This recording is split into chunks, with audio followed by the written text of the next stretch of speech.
დილამშვიდობის ეს არის ჩვენი ახალი ობიექტი წნეთში. აი აქ დასაწყობებული მიწა არის, რომელიც მიწას უნდა წამოვიღოთ და აი იქ წინ ჩავყაროთ. ხა. აქ ეს პირველი სექტორია. ეს მეორე სექტორი, ის ბასეინის მაგვარი არის პირველი სექტორი, ეს მეორე სექტორი.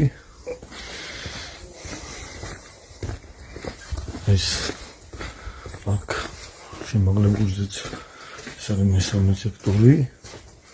აქაც უნდა დავცვათ ბალახი. აქაც თესავთ. ეს მეოთხე სექტორი და დაბლა განახეთ კიდე ახლა. აი ეს აქედან ჩადის კიბეები. ეს არის მეხუთე სექტორი. ასე და ყველგან მიწა უნდა დავამუშავოთ, დავყაროთ, შევავსოთ, საწყალი გავაკეთოთ და ზოგან დავცვოთ შტილის ბალახი, ზოგან დავაგოთ ლიანური